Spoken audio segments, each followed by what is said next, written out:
Good morning बच्चों। आज हम लोग हिंदी की क्लास करेंगे क्लास 8 के लिए।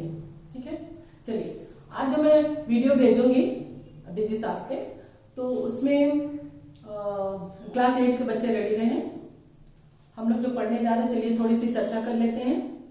बच्चों बताओ, ध्यान में सोचो, हम लोग कहाँ रहते हैं?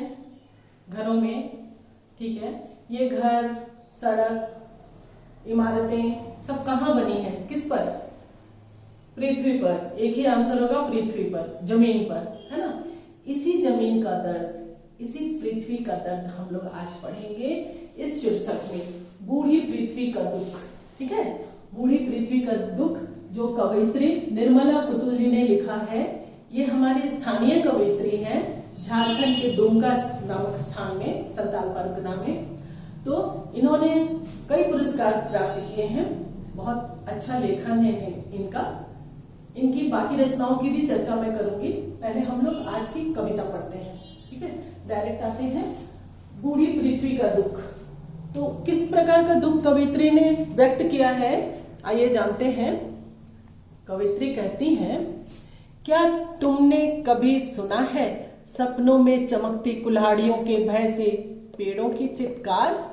कुल्हाड़ियों के वार सहते किसी पेड़ की हिलती टहनियों में दिखाई पड़े हैं तुम्हें, बचाव के लिए पुकारते हजारों हजार हाथ।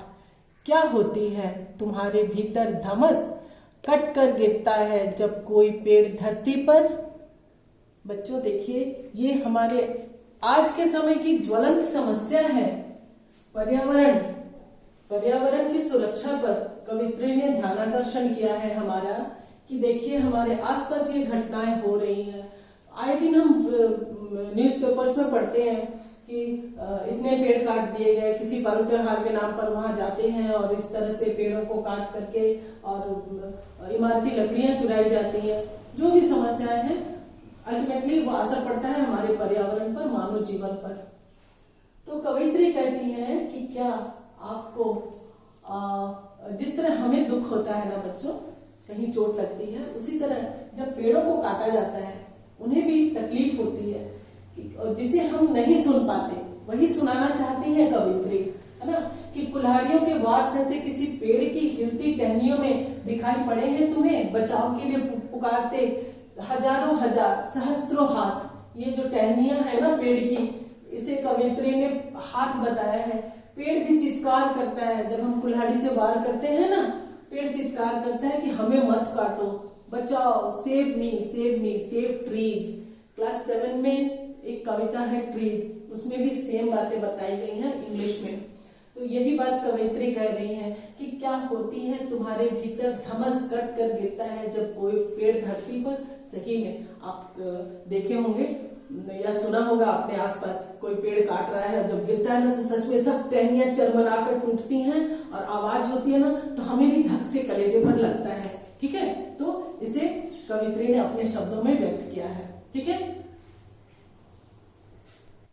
आ जाइए बच्चों, अगली पंक्तियां हैं।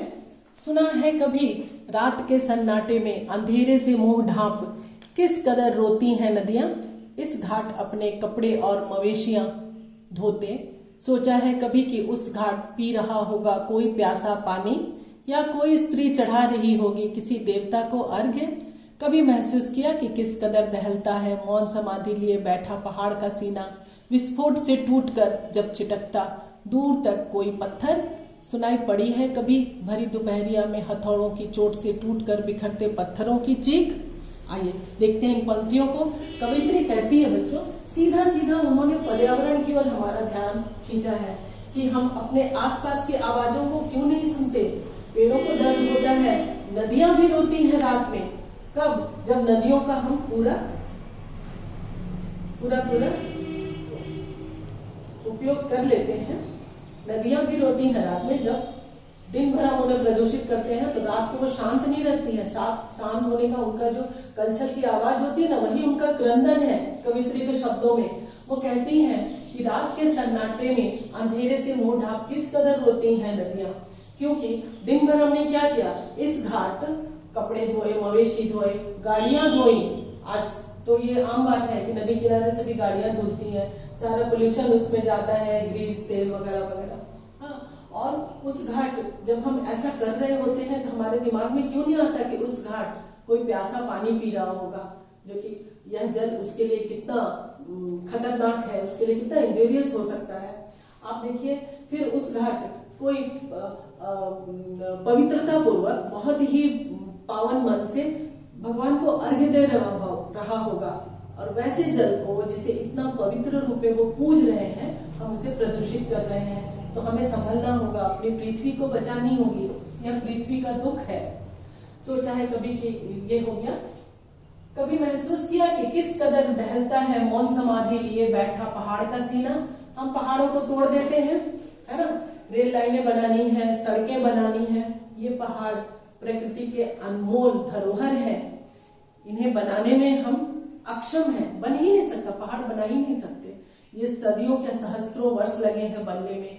ये प्रकृति को कई तरह से मदद करते हैं, वर्षा कराने में, वायु का दबाव, निम्न दबाव, उच्च दबाव पर भी इनका बहुत असर होता है। यानी प्रकृति के ये सपोर्टर हैं।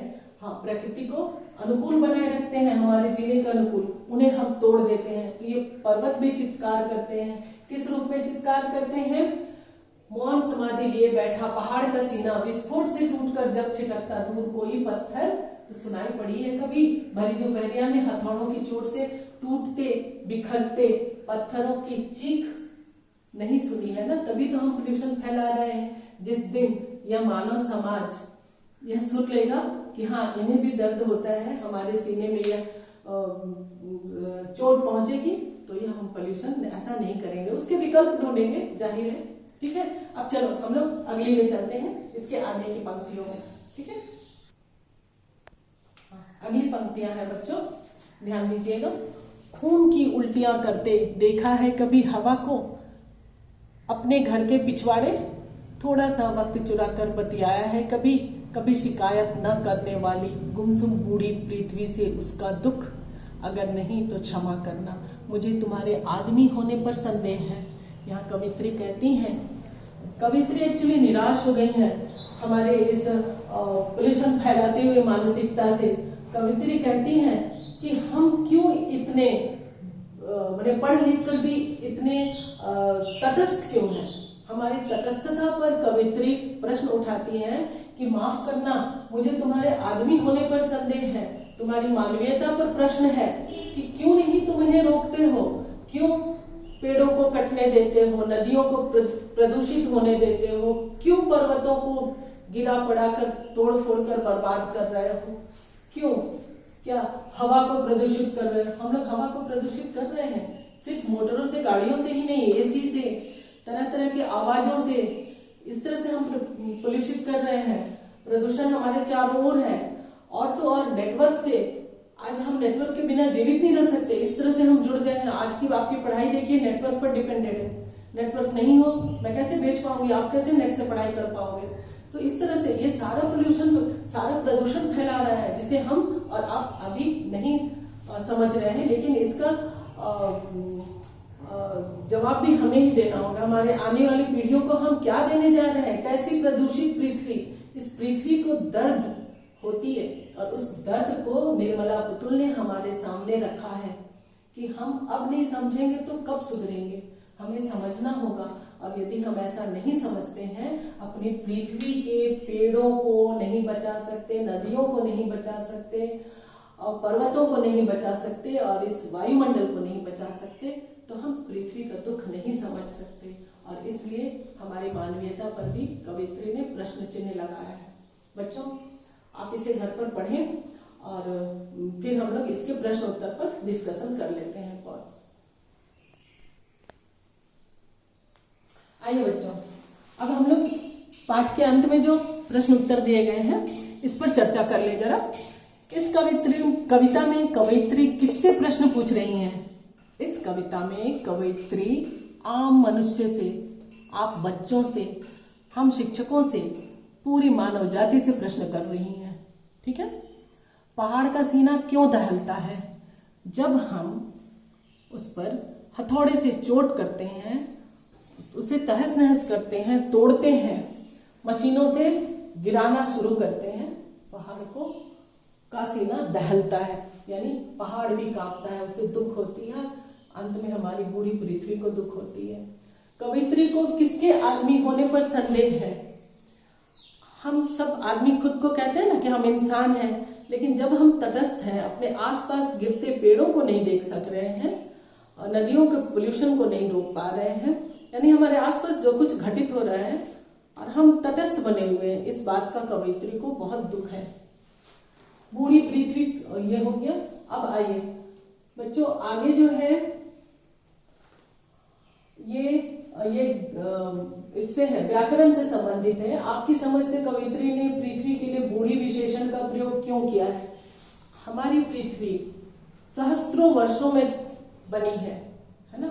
इस पर जीवन उत्पन्न होने से लेकर के डार्विन का सिद्धांत पढ़े तो आज तक में सहस्त्रों वर्षों का ये इतिहास है, और जितनी फली फूली आज हम उसे उतना ही बर्बाद कर रहे हैं। इस बात का कवयित्री को दुख है, इसलिए उन्होंने इसे बूढ़ी विशेषण लगाया है पृथ्वी के लिए। पृथ्वी को प्रदूषण मुक्त बनाने के लिए आप कौन कौन सा उपाय करेंगे?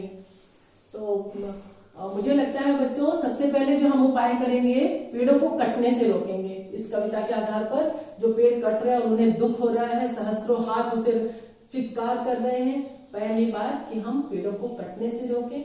दूसरी बात, हम पेड़ लगाएं, जहां गुंजाइश हो, थोड़ी भी जगह हो तो उसके अनुसार हम पेड़ पौधे जरूर लगाएं।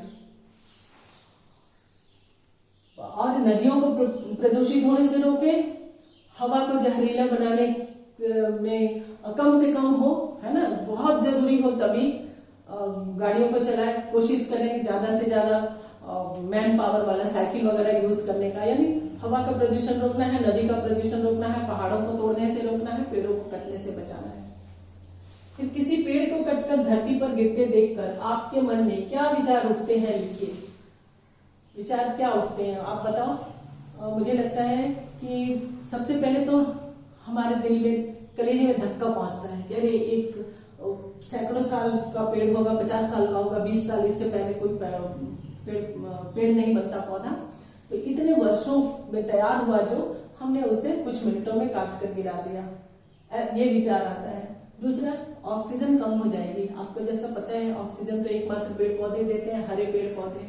ऑक्सीजन कम हो जा रही है, यहाँ जीवों की संख्या बढ़ती जा रही है, और पेड़ लगाने हैं, उल्टा हम लोग उसे काट कर गिरा रहे हैं। और बारिश कराते हैं पेड़, इमारती लकड़ियां देते हैं, पेड़ों का उपयोग बहुत है, बहुत ज्यादा। हाँ, तो कविता के आधार पर भी हम देखें तो 5-6 कारण हैं जिससे कि हमें, हमारे मन में वो विचार आता है कि पेड़ काटे नहीं जाने चाहिए। अगला है बच्चा, अनुमान एवं कल्पना। तो आपको अनुमान लगाना है एंड आपकी कल्पना के बारे में जो जो प्रश्न पूछे गए हैं उसे लिखिए, और आप इसका स्क्रीनशॉट लेकर के ग्रुप में डाल दीजिए। ठीक है बच्चों, आज के लिए इतना ही। धन्यवाद।